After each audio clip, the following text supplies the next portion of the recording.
Hello दोस्तों, कैसे हो आप सब लोग। आई होप सो आप सब लोग बहुत अच्छे होंगे और अपना ख्याल रख रहे होंगे। आज हम पढ़ने वाले हैं जागे पावन प्रेरणा विपश्यनाचार्य श्री सत्यनारायण गोयनका जी की लिखित पवित्र बुक। आज हम पढ़ेंगे सुखी सुरक्षित कौन। तो चलिए शुरू करते हैं।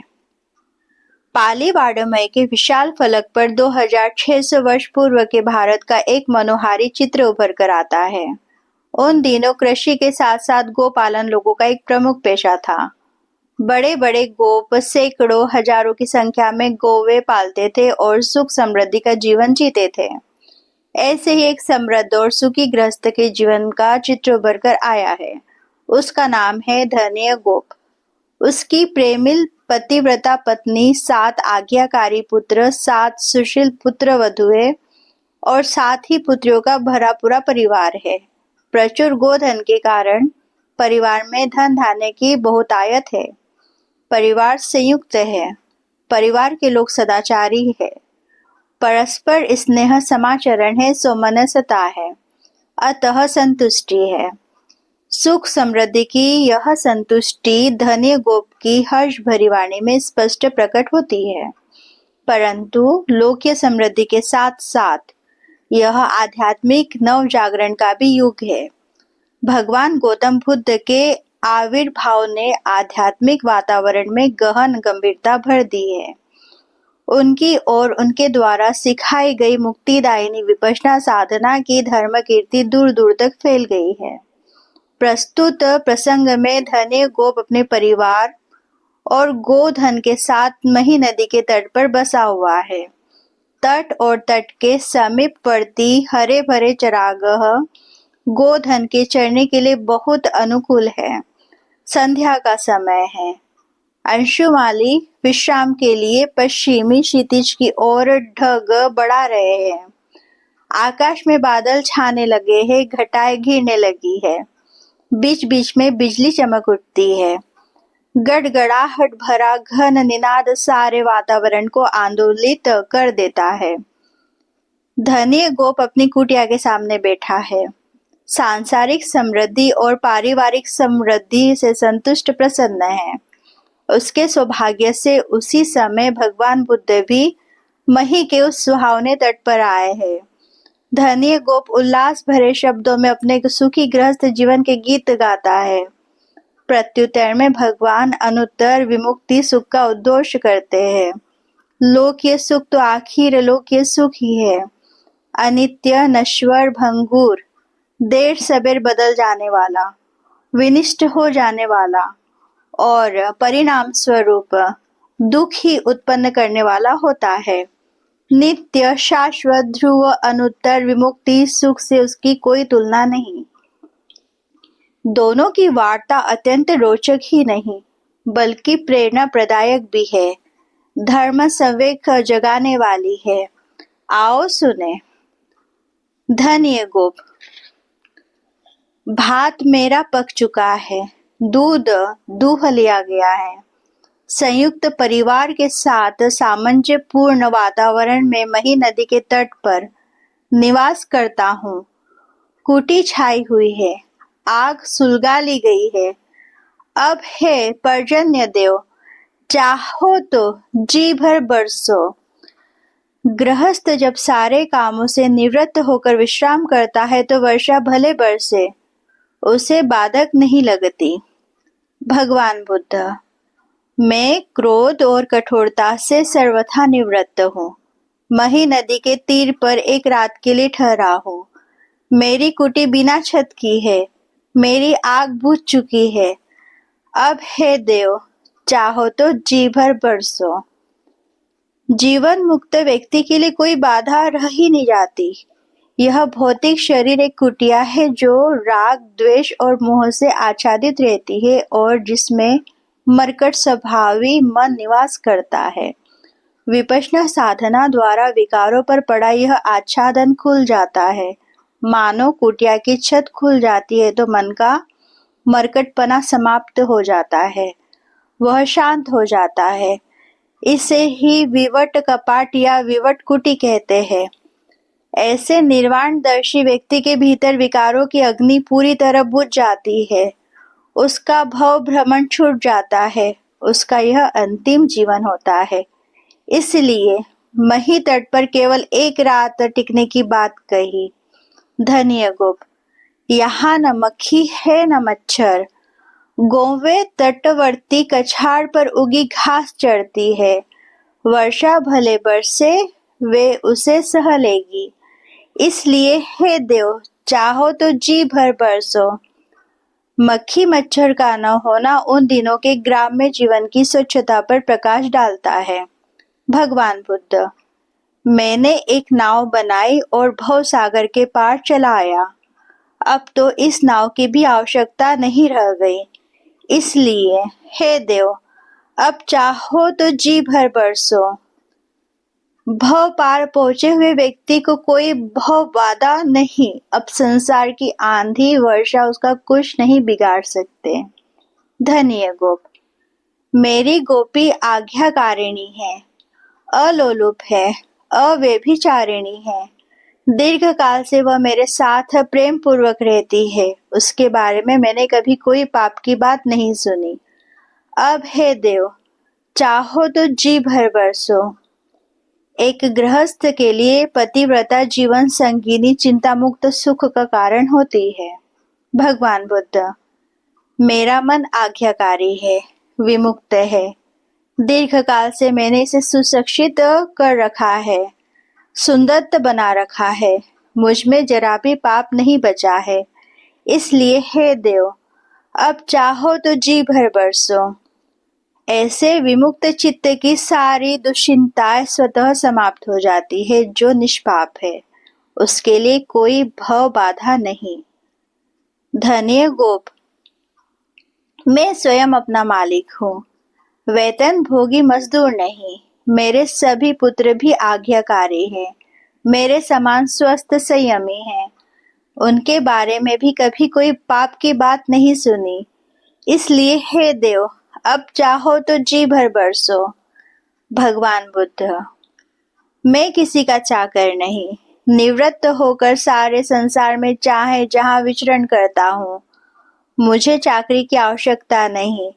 इसलिए हे देव, अब चाहो तो जी भर बरसो। जो अपने मन का गुलाम नहीं, स्वयं अपना मालिक है, वह सही माने में स्वाधीन है, अतः चिंता मुक्त है। धन्य गोप, मेरे ये तरुण बेल है, गर्भधारिणी गोवे है, बछिया है। इन गोवों का पति गवम पति वृषभ भी है। इसलिए हे देव, चाहो तो जी भर बरसो। धन धान्य से परिपूर्ण हो, स्वस्थ हो, पतिव्रता पत्नी हो और आज्ञाकारी पुत्र हो तो गृहस्थ अपने आप को बड़ा सुखी सुरक्षित महसूस करता है। भगवान बुद्ध, मेरे पास न बेल है, न बछड़े, न गर्भधारिणी गोवे है, न बछिया और न ही गवम पति वृषभ। इसलिए हे देव, चाहो तो जी भर बरसो। अपरिग्रही अनासक्त से बढ़कर सुखी सुरक्षित और कौन होगा भला। धन्य गोप, मेरे खूंटे बड़ी दृढ़ता से गड़े हैं, भली प्रकार बटी हुई मूंज की नई मजबूत रस्सियां है। बलवान बेल भी इन्हें नहीं तोड़ सकते। इसलिए हे देव, चाहे तो जी भर बरसो। संसारी व्यक्ति समझता है कि यह धन धान्य वैभव संपदा पुत्र कलत्र मेरे है। मैंने इन्हें बांध रखा है, अपने वश में कर रखा है। ये सदा मेरे अधिकार में रहेंगे। इसलिए मैं भविष्य के लिए सदा पूर्ण सुरक्षित हूँ। बेचारा भोला मानव नहीं जानता कि जिन्हें मैंने बांध रखा है उन्होंने ही मुझे बांध रखा है।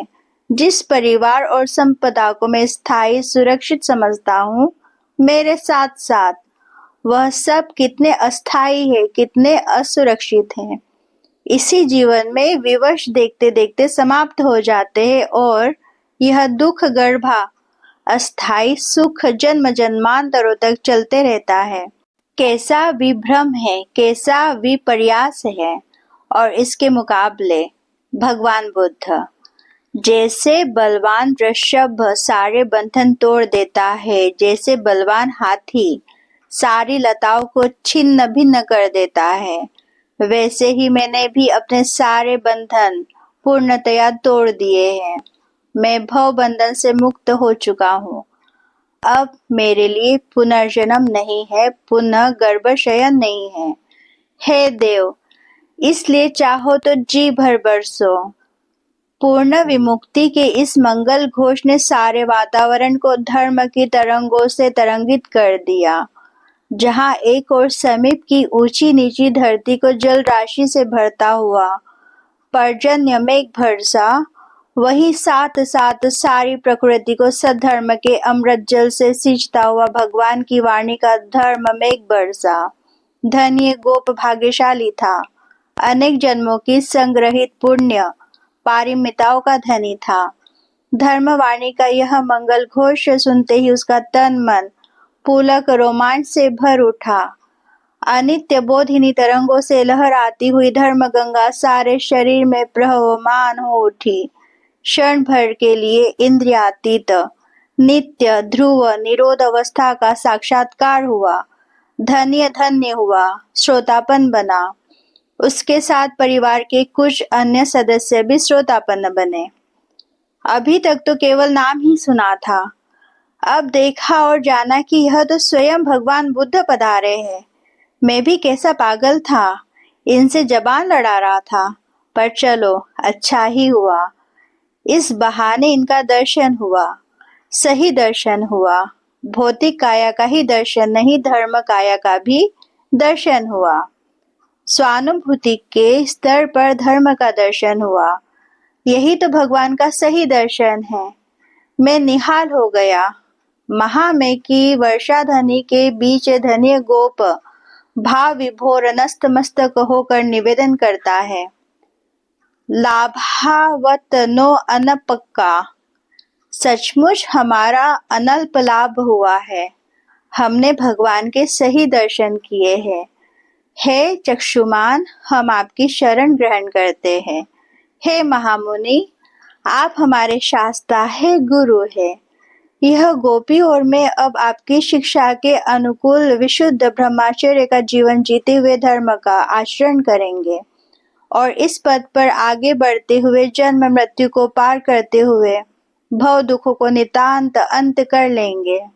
धन्य गोप को अपने भव क्षेत्र के बाहर जाते हुए देखकर देवपुत्र मार ने कहा, पुत्रवान पुत्रों से आनंदित होता है, गोधनी गोवों से। विषय भोग ही मनुष्य के आनंद का कारण होता है।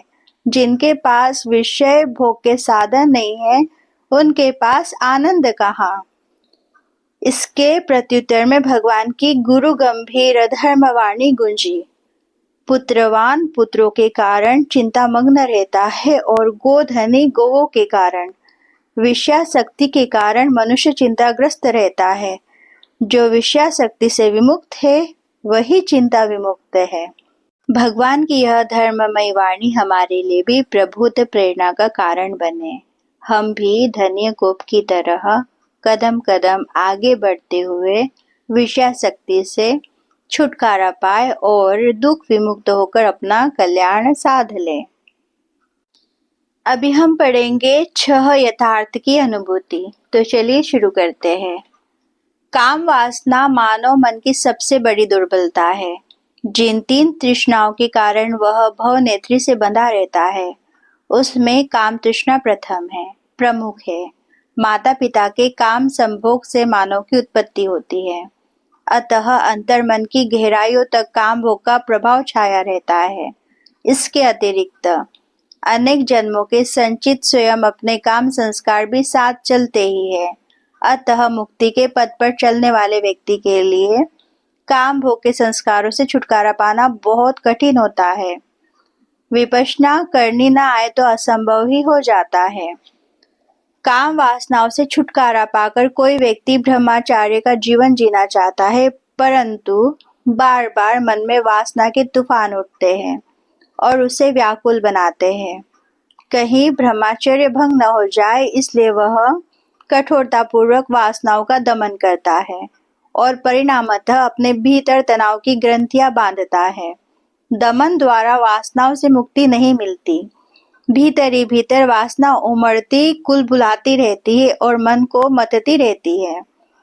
यो दमन द्वारा ब्रह्मचर्य पालने वाला कोई विश्वामित्र जैसा साधक मेनका जैसी अप्सरा की रूप माधुरी पर फिसल जाता है तो आत्मग्लानि, आत्मशोभ और आत्मगढ़ा से भर उठता है।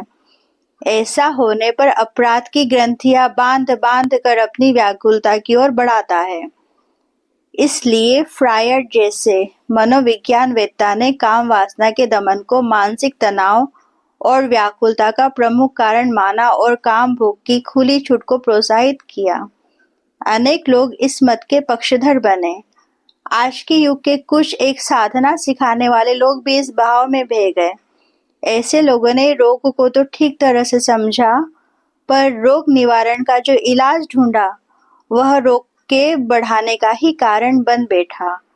काम वासना का दमन एक अंत है जो सचमुच रोग निवारण का सही उपाय नहीं है, परंतु उसे खुली छूट देना ऐसा दूसरा अंत है जो कि रोग निवारण की जगह रोग संवर्धन का ही काम करता है। जब कोई व्यक्ति बुद्ध बनता है तो तृष्णा के सभी बंधनों को भग्न करके विकार विमुक्ति के ऐश्वर्य का जीवन जीता है, इसलिए वह भगवान कहलाने का अधिकारी होता है। ऐसा व्यक्ति काम तृष्णा, भव तृष्णा और विभव तृष्णा इन तीनों से छुटकारा पा लेता है और जिस विपश्यना विद्या द्वारा यह मुक्त अवस्था प्राप्त की उससे ही करुण चित्त से लोगों को बांटता है। विपश्यना साधना की विधि न विकारों के दमन के लिए है और न उन्हें खुली छूट देने के लिए।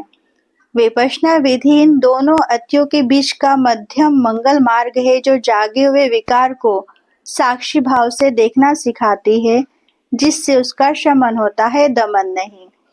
विपश्यना शरीर पर होने वाली तत्कालीन संवेदनाओं को भी साक्षी भाव से देखना सिखाती है, जिससे कि अंतर्मन की गहराइयों में दबे हुए काम विकारों को भी जड़ से निकालने का काम शुरू हो जाता है। कुशल विपश्यी साधक समय पाकर इस विधि में पारंगत होता है और काम विकारों का सर्वथा उन्मूलन कर लेता है और सहज भाव से ब्रह्मचर्य का पालन करने लगता है। इसके अभ्यास में समय लगता है, बहुत परिश्रम, पुरुषार्थ, पराक्रम करना पड़ता है, परंतु यह पराक्रम देह दंडन का नहीं, मानस दमन का नहीं, बल्कि मनोविकारों को तटस्थ भाव से देख सकने की क्षमता प्राप्त करने का है, जो कि प्रारंभ में बड़ा कठिन लगता है, पर लगन और निष्ठा से अभ्यास करते हुए साधक देखता है कि शनै शनै उसके मन पर वासना की गिरफ्त कम होती जा रही है। दमन नहीं करने के कारण कोई तनाव भी नहीं बढ़ रहा है और समय पाकर सारे काम विकारों से मुक्त होकर ब्रह्मचर्य का जीवन जीना सहज हो गया है। यह सब कैसे होता है, इसे समझें। पुरुष के लिए नारी के और नारी के लिए पुरुष के रूप, शब्द, गंध, रस और स्पर्श से बढ़कर अन्य कोई लुभावना आलंबन नहीं होता। ये पांचों आलंबन आंख, कान, नाक, जीभ और त्वचा की इंद्रियों पर आघात करते हैं अथवा इनकी याद और कल्पना चिंतन के रूप में मन की इंद्रिय पर आघात करती है तो ही वासना के विकार जगने का काम आरंभ होता है। पहली पांचों इंद्रियां शरीर पर स्थापित है ही, छठी मन की इंद्रिय भी शरीर की सीमा के भीतर ही होती है। अतः विपश्यना साधना का अभ्यास 3.5 हाथ की काया के भीतर ही किया जाता है, बाहर नहीं। काम तृष्णा जहाँ जागती है वहीं उसे जड़ से उखाड़ा जा सकता है, अनंत्र से नहीं। 3.5 हाथ की काया में इंद्रिय सीमा क्षेत्र के भीतर इसकी उत्पत्ति होती है, यही इसका निवास और संवर्धन होता है। अतः विपश्यना द्वारा यही इसका उन्मूलन किया जा सकता है। देखना यह है कि बाहर के आलंबन ने अपने भीतर क्या खटपट शुरू कर दी। आंख, कान, नाक, जीभ और त्वचा पर रूप, शब्द, गंध, रस और स्पर्शव्य का संपर्क होते ही, यानी प्रथम आघात लगते ही अत्यंत सूक्ष्म स्तर पर तत्संबंधित इंद्रिय दरवाजे पर और फिर सारे शरीर पर प्रकंपन होता है। फस पचैया वेदना स्पर्श होते ही संवेदना होती है। जैसे कांसे के बर्तन को छू देने से उसमें झंकार की तरंगे उठती है, इस प्रथम आघात के तुरंत बाद मानस का वह हिस्सा जिसे संज्ञा कहे या बुद्धि कहे, वह अपने पूर्व अनुभव और याददाश्त के आधार पर इस आलंबन को पहचानता है। यह पुरुष अथवा नारी का रूप, शब्द, गंध आदि है और फिर उसका मूल्यांकन करता है। ओह, बहुत सुंदर है, बहुत मधुर है। ऐसा करने पर शरीर पर होने वाली ये तरंगे प्रिय प्रतीत होने लगती है और मानस उनके प्रति राग रंजित होकर उनमें डूबने लगता है। वेदना पच्चया तन्हा, संवेदना से ही काम तृष्णा होती है। यही से वासना का दौर शुरू हो जाता है। बार बार रूप, शब्द, गंध आदि संबंधित इंद्रियों से टकराते हैं। बार बार प्रिय मूल्यांकन होता है। बार बार प्रतिक्रिया स्वरूप वासना के संस्कार बनते हैं। यो क्षण प्रतिक्षण एक के बाद एक वासना के संस्कार बनते बनते पत्थर की लकीर जैसे गहरे हो जाते हैं। जब रूप, शब्द, गंध, रस आदि बाहरी आलंबन प्रत्यक्षत आंख, कान, नाक आदि इंद्रिय द्वारों से संपर्क करना बंद कर देते हैं तो छठी इंद्रिय का दरवाजा खुल जाता है। अब मन की इंद्रिय पर पूर्व अनुभूत रूप, शब्द, गंध आदि के आलंबन कल्पना और चिंतन के रूप में टकराने लगते हैं। फिर वही क्रम चल पड़ता है। प्रथम आघात से प्रकंपन का होना, फिर प्रिय मूल्यांकन, फिर संवेदना, फिर प्रतिज्ञा स्वरूप वासना के संस्कारों की उत्पत्ति। क्षण प्रतिक्षण चिंतन का आलंबन चित्त धारा से टकराता रहता है और क्षण प्रतिक्षण वासना का संस्कार पैदा होता रहता है। यह क्रम जितनी देर चलता है, वासना उतनी ही बलवती होती जाती है। मन पर उमड़ती हुई यह तीव्र वासना वाणी और शरीर पर प्रकट होने के लिए मचल उठती है।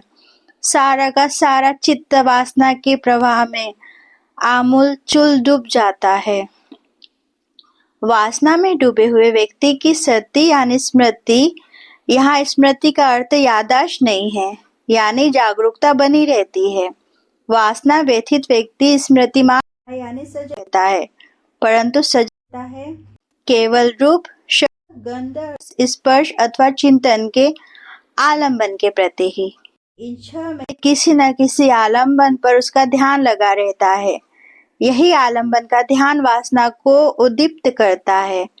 अतः स्मृति रहते हुए भी इसे सम्यक स्मृति यानी सही स्मृति नहीं कहते, मिथ्या स्मृति कहते हैं, सती मुट्ठा कहते हैं। इन छह आलंबनों में से कोई एक भी जब तत्संबंधित इंद्रिय द्वार के संपर्क में आता है तो स्वानुभव का काम शुरू हो जाता है।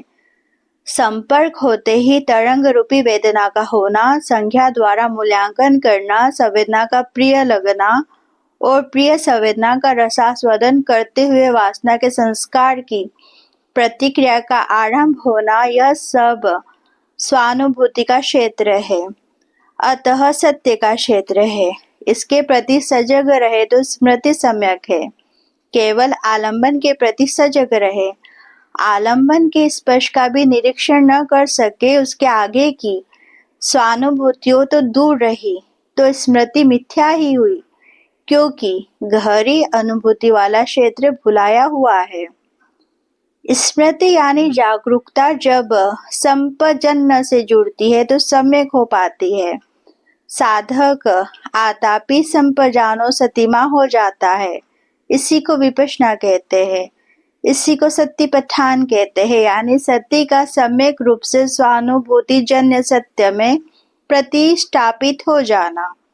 विपश्य साधक यही करता है।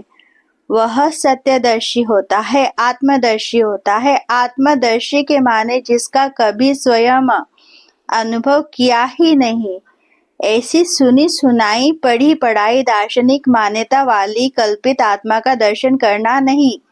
यहाँ आत्मदर्शन का अर्थ है स्वदर्शन। अनुभूतियों के स्तर पर अपने बारे में जिस जिस क्षण जो जो सच्चाई प्रकट हो उससे ही साक्षी भाव से देखना सत्य दर्शन है, स्वदर्शन है, आत्मदर्शन है, मुक्ति का सहज उपाय है। किसी कल्पना का ध्यान मन को कुछ देर के लिए भरमाए भले रखे, पर विकार विमुक्त नहीं कर सकता। कोरे बौद्धिक अथवा भक्ति भावावेश मूलक मान्यताओं के दायरे के बाहर निकलकर साधक अनुभूति के स्तर पर यथार्थ की भूमि पर कदम रखता है।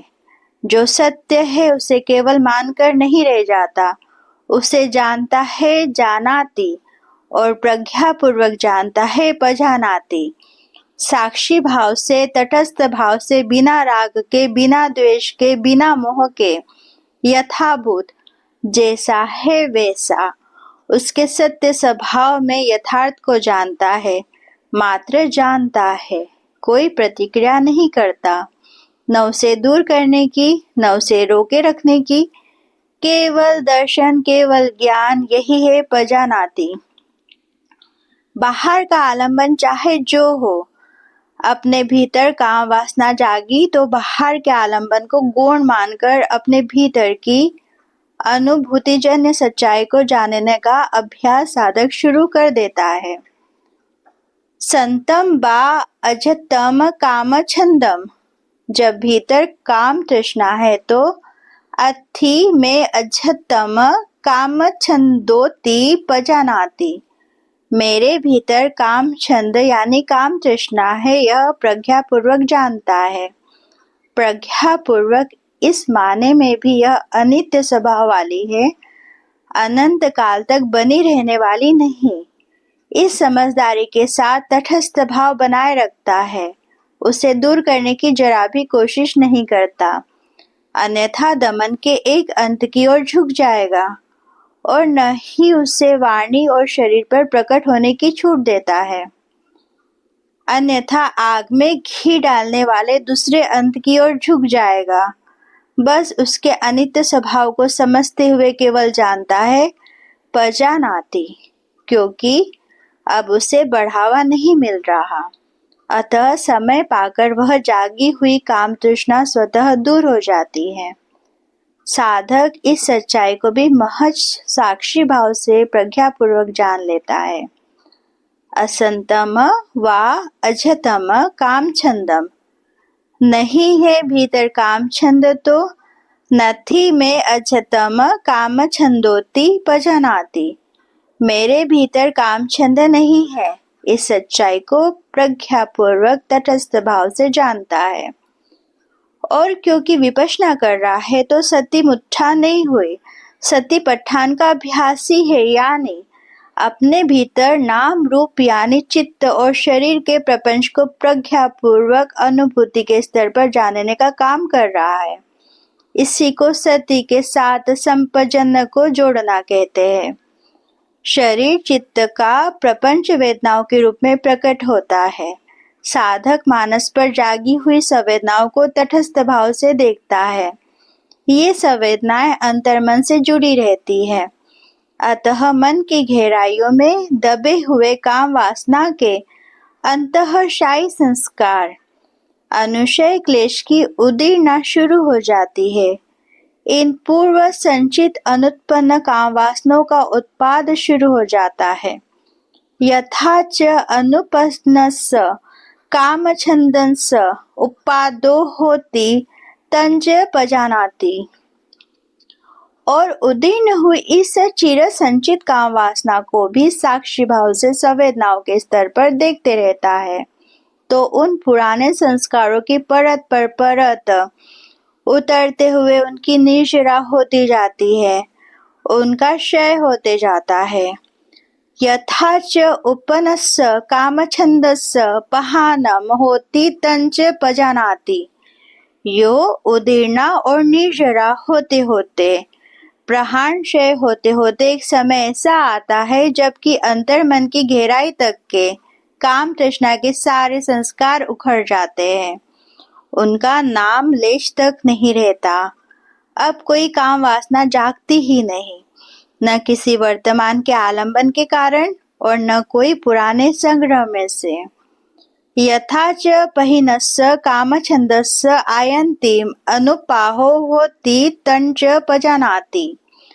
प्रहीन हुई काम वासना का भविष्य में उत्पाद नहीं होगा, यह भी प्रज्ञापूर्वक अनुभूति के स्तर पर जानता है। साधक परम मुक्त अवस्था तक पहुंच जाता है।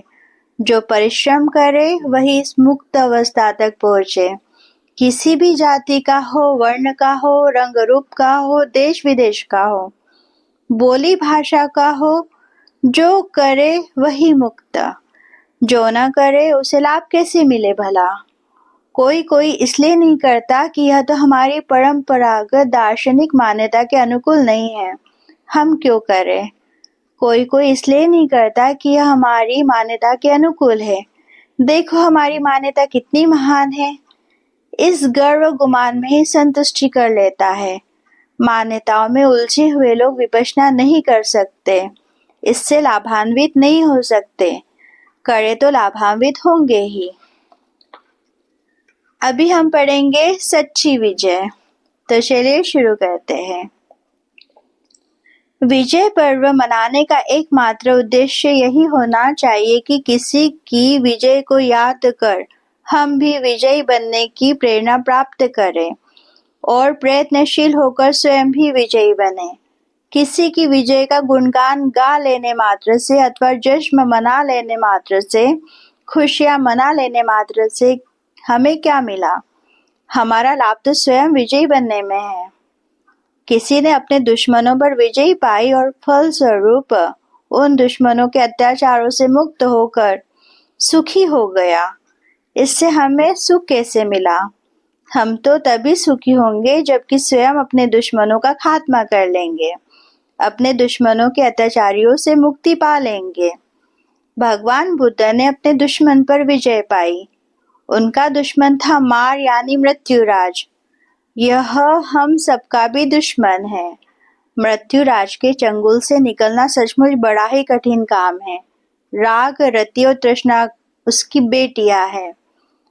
इन बेटियों के बल पर यह सभी लोगों पर अपना अधिकार जमाए हुए है। सभी प्राणी राग, रति और तृष्णा के अधीन हैं।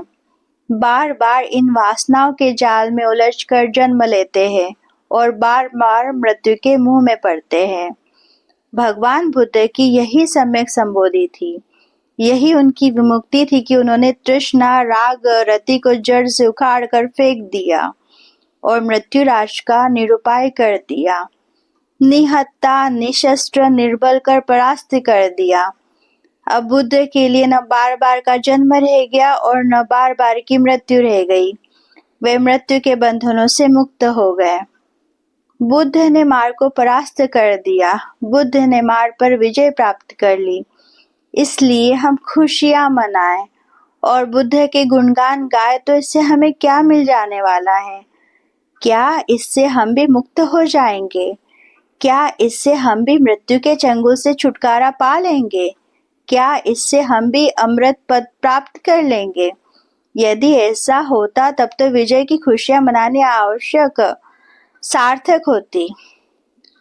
परंतु ऐसा होता कहाँ है?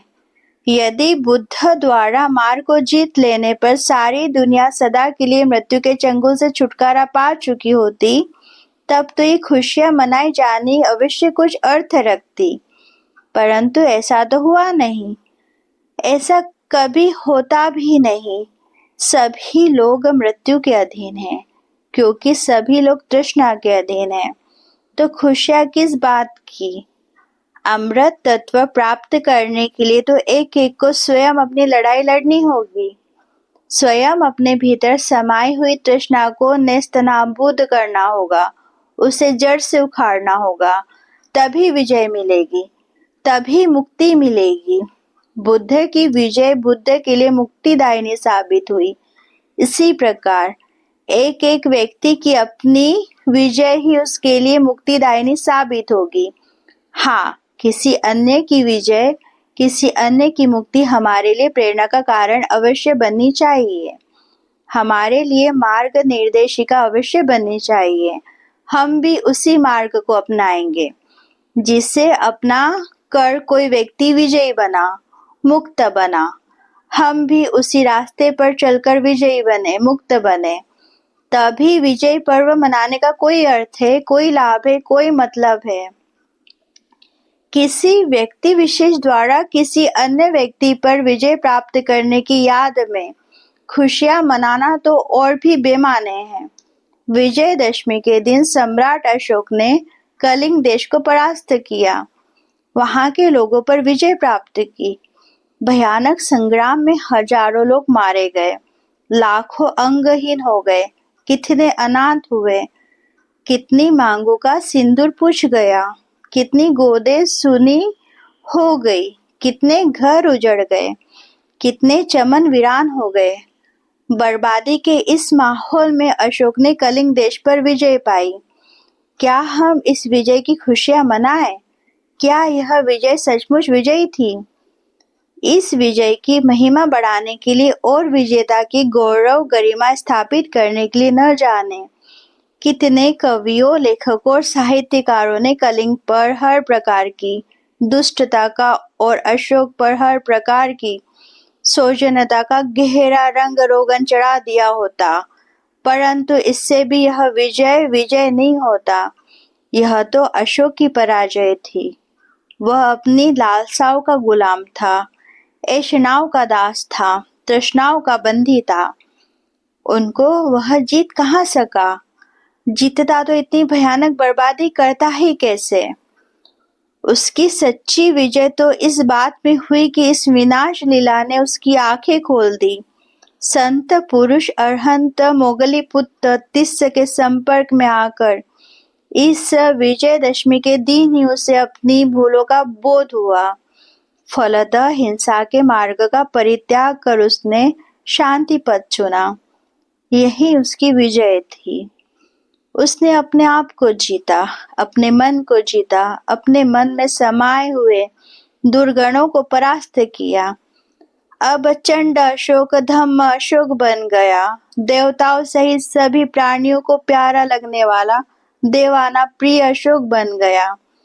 युद्ध की विकराल ज्वालाएं बुझ गई, शांति की चांदनी शीतलता बरसाने लगी। सारे देश में प्रेम, करुणा और जन सेवा की पावन गंगा लहराने लगी। चारों ओर सुख, शांति और समृद्धि का साम्राज्य छा गया। यही अशोक की सच्ची विजय थी। ऐसी विजय हमें भी प्राप्त हो, हम भी अपने मन में समाये हुए सभी दुर्गुणों की आग बुझा सके, अपने अंतर्मानस की निर्मल शांति लहरियों से उर्मिल कर सके। यही जीत हमारी सच्ची जीत होगी। बाहर के दुश्मनों को जीतना कोई जीत नहीं है। हिंसा के बल से एक को जीत भी लेंगे तो अधिक बलवान दूसरा अपना सिर उठाएगा और हमें डराएगा। जय पराजय का यह चक्र हमें सदा अशांत ही रखेगा। हम सदा अपने से अधिक बलवान से भयभीत ही रहेंगे। निर्भयता हमसे कोसों दूर रहेगी। ऐसी अवस्था में हमें भला अपने आप को विजय कैसे कह सकेंगे? भगवान ने कितना ठीक कहा। 1000 बार 1000 युद्ध भूमियों पर 1000 योद्धाओं को अकेला परास्त कर देने वाला भी विजय कहलाने योग्य नहीं है। सच्चा विजय तो वही है जो कि अपने आप को जीत चुका है। सचमुच जिसने अपना मन जीत लिया उसने जग जीत लिया। जो अभी तक अपने मानसिक व्यसनों का गुलाम है वह चक्रवर्ती सम्राट होकर भी पराजित ही है। अतः दूसरे को जीत कर हमें क्या मिलेगा? जीतना ही है तो अपने आप को जीते, यही सच्ची जीत है।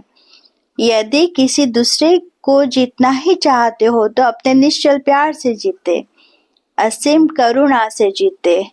बंदूक से नहीं, डंडे और बंदूक की जीत नहीं होती। हर डंडे के मुकाबले में कोई न कोई बड़ा डंडा तैयार होता रहता है। हर बंदूक के मुकाबले में कोई न कोई बड़ी बंदूक तैयार होती रहती है। इस स्पर्धा में जीत कहाँ? परंतु जिसे प्यार से जीत ले, मैत्री और करुणा से जीत ले, वही जीत फिर हार में नहीं बदल सकती। कोई उससे बड़ी मैत्री पैदा करके उस विजय को पुष्ट ही करेगा। उसके नष्ट होने की कतई आशंका नहीं। अंगुलीमाल एक बड़ा खौफनाक डाकू था, मनुष्य की देह में पूरा पिशाच। कौशल देश का राजा प्रसेनजीत उस राक्षस के बोझ से पृथ्वी का भार हल्का करना चाहता था। वह उसे मारने में सफल नहीं हुआ। यदि अपने विपुल सैन्य बल से वह अंगुलीमाल को मार भी देता तो क्या इस समस्या का समाधान हो जाता? किसी को मार देने से न मरने वाले का उद्धार होता है, न अन्य लोगों का। असली उद्धार तो उसको बदल देने में है, उसको दानव से मानव बना देने में है, उसकी पैशाचिक वृत्तियां नष्ट कर देने में है। और यह काम असीम मैत्री और करुणा से ही हो सकता है, डंडों से नहीं, बंदूक की नलियों से नहीं। जो काम राजा प्रसेनजीत की सेना की तलवारें नहीं कर सकी, वही तथागत की असीम मैत्री ने कर दिखाया। भगवान ने मैत्री और करुणा के बल पर ही उस भूले भटके व्यक्ति को सही मार्ग पर आ सकने में सहायता प्रदान की। उसे सदा के लिए जीत लिया। धर्म का अभ्यास कर वह अरहंत हो गया, जीवन मुक्त हो गया। उसके भीतर समाई हुई सारी पाप वृत्तियों का क्षय हो गया। अब वह धरती पर भार नहीं रहा, लोगों के त्रास का कारण नहीं रहा। अब तो वह संत पुरुष शुद्ध चित्त से लोगों की सेवा में लग गया। सही माने में उसका भी उद्धार हुआ और जनता का भी उद्धार हुआ। ऐसा उद्धार डंडे के बल पर कभी नहीं हो पाता। हिंसा से हिंसा पर विजय नहीं पाई जा सकती, वैर से वैर पर विजय नहीं पाई जा सकती। अहिंसा और मैत्री से ही हिंसा और वैर को जीता जा सकता है, उनका शमन किया जा सकता है। यही सनातन धर्म है, यही प्रकृति का अटूट नियम है। धर्म के इस गूढ़ रहस्य को हम भी समझे और हत्याओं के बजाय प्यार और करुणा द्वारा किसी बुरे की बुराई को जीतने का प्रयत्न करते रहे। यह प्रयत्न तभी सफल हो सकता है जबकि हम पहले अपने आप को पूरी तरह जीत लें, अपने अंतर्मन की गंदगियों को दूर करके उसे स्वच्छ और निर्मल बना ले। तभी वह सही मैत्री और करुणा से परिपूर्ण हो सकेगा, तभी वह औरों को प्रभावित कर सकेगा। जब तक ऐसा न होने लगे तब तक अपने आप को जीतने में ही लगे रहे, अपने आप को ही स्वच्छ निर्मल करने में लगे रहे।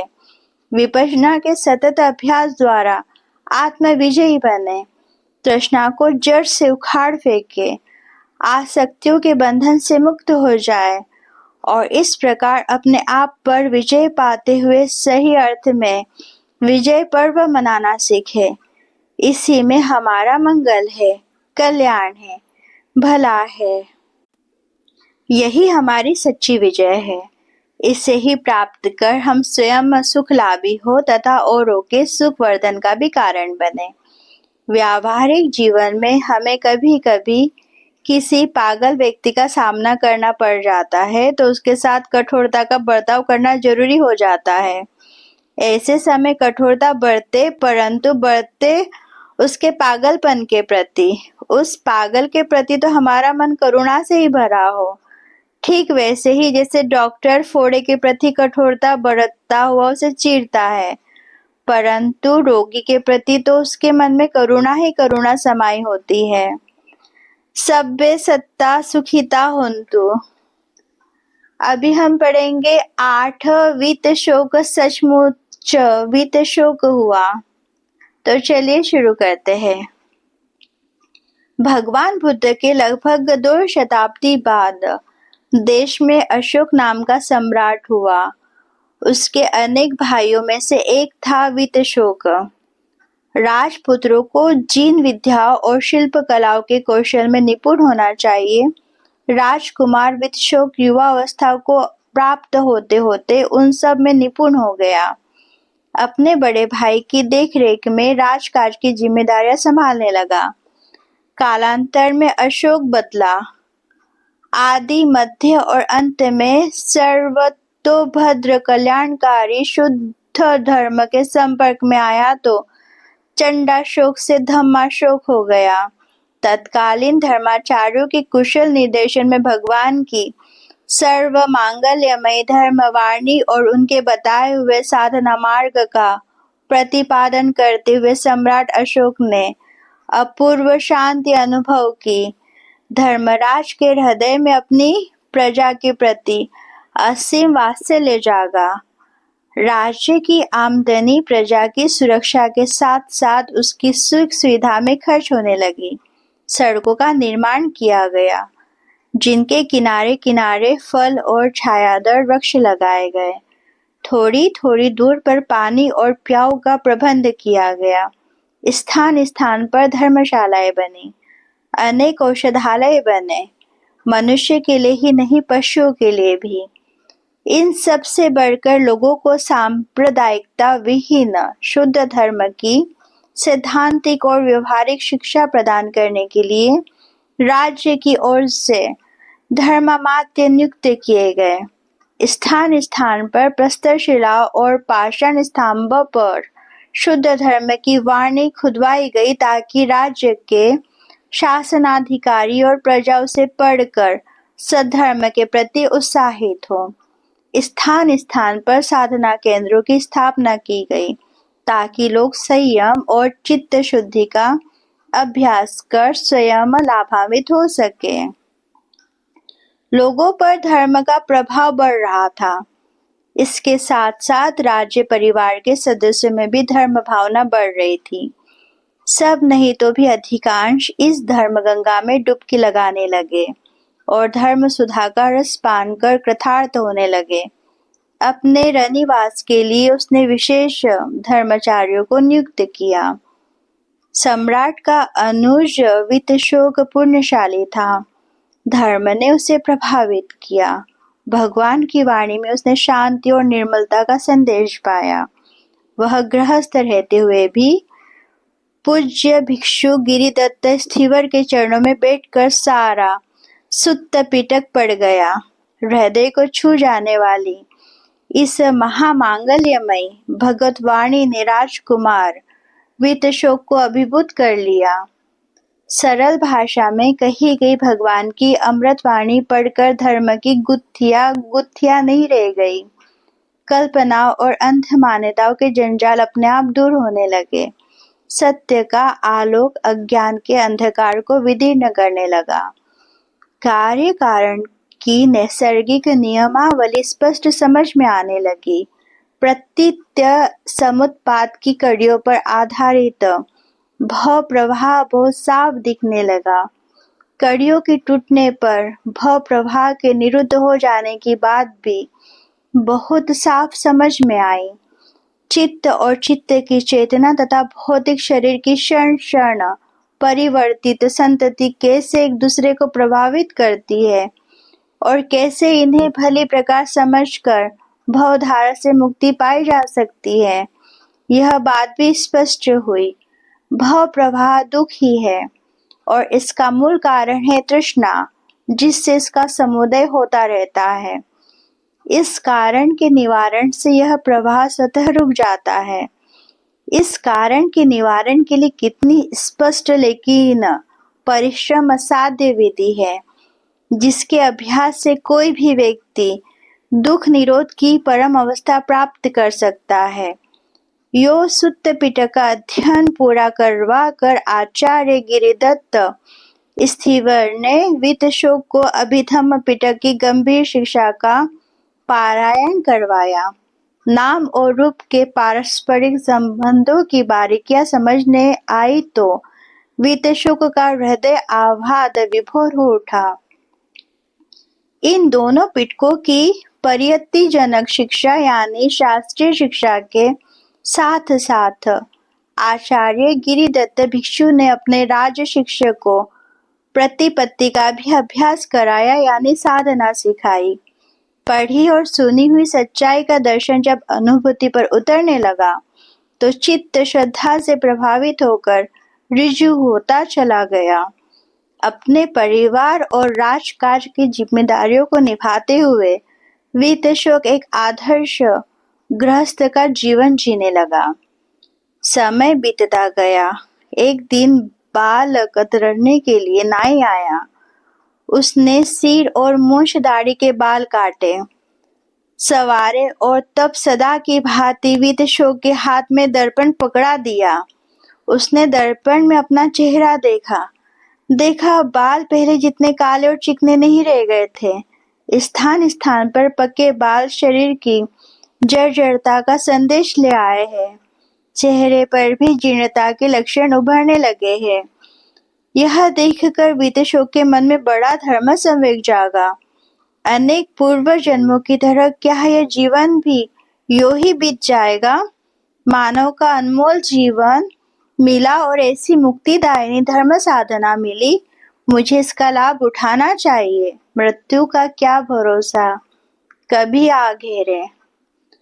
यो धर्म चेतना जागी तो दृढ़ता पूर्वक धर्म साधना में लग गया और शीघ्र ही श्रोतापन अवस्था को प्राप्त हो गया।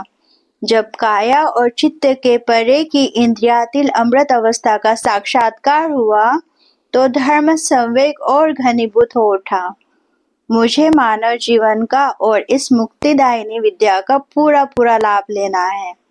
अतः गृहस्थ जीवन छोड़कर राजमहल के मिथ्या प्रलोभनों को त्याग कर सिर और चेहरे के बाल कटवाकर चीवर धारण किया और प्रवजित हो भिक्षु गिरिदत्त के मार्गदर्शन में विपश्यना साधना में लीन हो गया। सूक्ष्म सत्य दर्शन का अभ्यास करते करते समय पाकर वित्त राग, वित्त द्वेष, वित्त मोह हुआ तो सही माने में वित्त शोक हो गया, अरहंत हो गया। मानव जीवन का परम लक्ष्य प्राप्त हो गया और तब स्वतः उदान के ये शब्द मुखरित हुए। केश काटने के लिए नाई मेरे पास आया। उसने दर्पण लेकर मैंने अपने शरीर का प्रत्यवेक्षण किया और तभी विपश्यना की अंतर्दृष्टि जागी। तुच्छो कायो अधिसिद्ध, इस जरा धर्मा, मरण धर्मा, क्षण क्षण परिवर्तन धर्मा, शरीर की निस्सारता, तुच्छता का काया निपश्यना साधना से स्वयं प्रत्यक्ष दर्शन किया। अंधकारो तमो व्यगा, अविद्या का सारा अंधकार विदीर्ण हो गया। सब्बे चोड़ा समुच्छिन्ना, भव संस्कारों के सारे पर्दे उच्छिन्न हो गए। परम सत्य अनावरित हो गया। नत्थि दानी पुनर्भवो, अब मेरे लिए पुनर्जन्म नहीं है। पुनर्जन्म के कारणभूत समस्त भव संस्कार ही उखड़ गए। भव नेत्र ही टूट गई तो पुनर्जन्म कैसा? सफेद बालों के दर्शन ने साधक को परम सत्य का दर्शन कर सकने की प्रेरणा दी। एक भाग्यशाली सम्राट अशोक को शुद्ध धर्म मिला तो सारा देश धन्य हो उठा। देश के अनगिनत लोगों को सच्ची सुख शांति का मार्ग मिला। राज्य परिवार के इक्के दुक्के लोग अभागे रहे, धर्म विमुख रहे, लेकिन बाकी सब मंगल मार्गी हुए। इनमें से अनेक इसी जीवन में मुक्त हुए, अरहंत हुए। वित्त शोक उनमें से एक था। अभी हम पढ़ेंगे नो कथे न होई किए होई। तो चलिए शुरू करते हैं। धर्म के 3 सोपान हैं। पहला परियत्ति, दूसरा पटिपत्ति, तीसरा पटिवेधना। परियत्ति पर्याप्ति यानी धर्म के शास्त्रीय सैद्धांतिक पक्ष की पूरी जानकारी, धर्म ग्रंथों का अध्ययन करना, बहुश्रुत होना और उस पढ़े सुने हुए धर्म को बुद्धि के स्तर पर चिंतन मनन द्वारा भली प्रकार समझ लेना परियत्ति कहलाता है।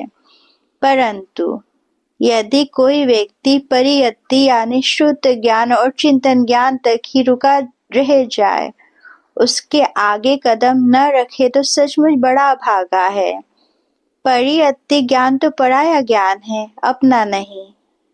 ऐसा व्यक्ति उस ग्वाले के समान है जो कि लोगों की गाय चराने ले जाता है और शाम को उनके घर लाकर बांध देता है। वह एक एक गाय का ब्यौरा जानता है, काली है, सफेद है, पीली है या चितकबरी है, गाभीन है, ब्यावल है, दूध देती है तो कौन कितने सेर दूध देती है, सारा विवरण जानता है। परंतु गाय पराई, गाय का दूध पराया, उसे तो एक बूंद भी चखने को नहीं मिलता। ऐसा व्यक्ति उस रखवाले के समान है जो सारे बाग का पूरा ब्यौरा जानता है। कुल कितने पेड़ है, किस किस फल के कितने कितने पेड़ है, किस किस पेड़ पर कितने कितने फल लगे हैं, सब जानता है। पर पेड़ पर आए, पेड़ के फल पर आए, वह तो केवल रखवाला मात्र है, स्वयं एक फल भी नहीं चख सकता।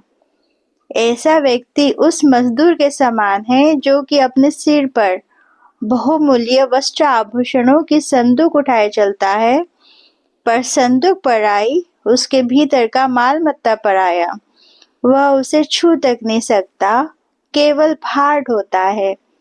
यही दशा है परियत्ति, धर्म तक सीमित रह जाने वाले व्यक्ति की। कालेन धम्म सवनम, समय समय पर धर्म का श्रवण करना मंगलदायी है। और कालेन धम्म साकच्छा, समय समय पर धर्म की चर्चा करना मंगलदायी है। परंतु वस्तुतः मंगलदायी तभी है जबकि उस शुद्ध धर्म को धारण करने लगे, और यही धर्म पद का दूसरा सोपान है जिसे पटिपत्ति प्रतिपत्ति यानी प्रतिपादन कहा गया। धर्म का प्रतिपादन किया जाए, धर्म धारण किया जाए। जब कोई व्यक्ति शील सदाचार का जीवन जीने लगता है और इसके लिए मन को वश में रखने का अभ्यास करने लगता है तो पटिपत्ति धर्म आरंभ हो जाता है, जो कि आशु फलदायी होता है। ऐसा व्यक्ति अपना भी भला करता है तथा औरों का भी। मनुष्य एक सामाजिक प्राणी है। जब जब शील सदाचार से विमुख होता है तब तब औरों की सुख शांति भंग करता है और साथ ही साथ अपनी भी हानि करता है। शील सदाचार का जीवन जीना, आत्मसंयम का जीवन जीना किसी संप्रदाय विशेष का धर्म नहीं है, यह तो सबका धर्म है, सबके लिए समान रूप से कल्याणकारी है। समझदार व्यक्ति धर्म के इस सार्वजनीन सर्व मांगल्यमय स्वरूप को समझकर ही उसका प्रतिपादन आरंभ करता है। परंतु ऐसा करने वाला व्यक्ति देखता है कि कदम कदम पर कठिनाइयां आ रही है, बाहर से अधिक भीतर की कठिनाइयां। लंबे अतीत के स्वभाव के कारण मन बार बार विकारों से विकृत होता है और सदाचार का जीवन जीने के लिए बार बार मन का दमन करना पड़ता है। हर दमन से भीतर ही भीतर गांठें बनती है, तनाव बढ़ता है और परिणामतः व्याकुलता पैदा होती है। तो समझदार व्यक्ति धर्म के तीसरे सोपान की ओर कदम उठाता है, जिसे प्रतिवेदन यानी प्रतिवेदन कहते हैं।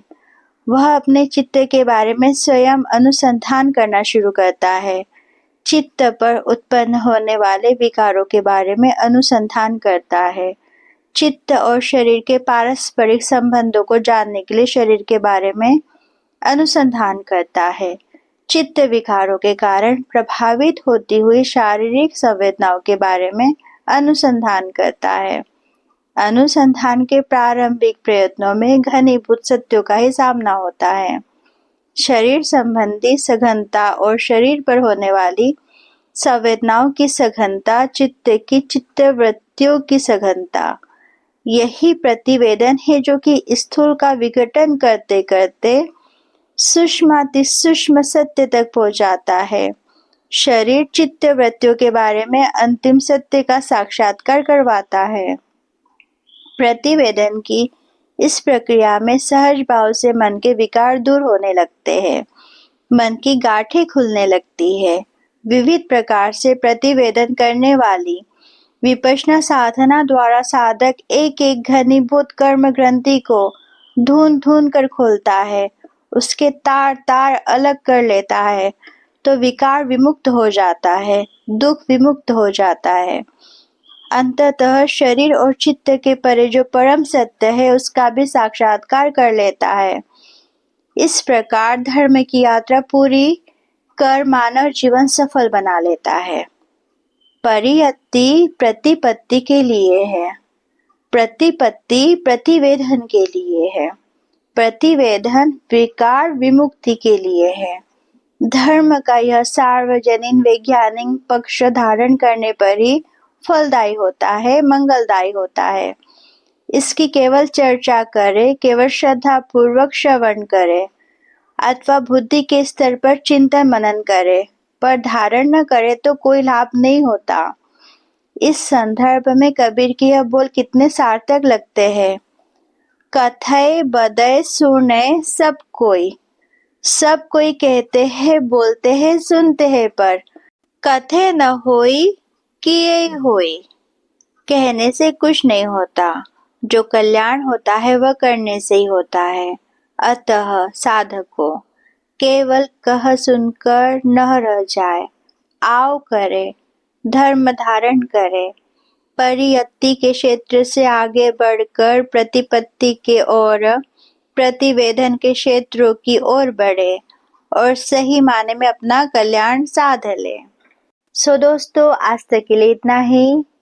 कल के एपिसोड में हम पढ़ेंगे क्या पढ़ा है नाम में। मिलते हैं हम नेक्स्ट वीडियो में। अगर आपको हमारा चैनल अच्छा लगता होगा तो प्लीज लाइक और सब्सक्राइब करना मत भूलिएगा। Bye bye and take care.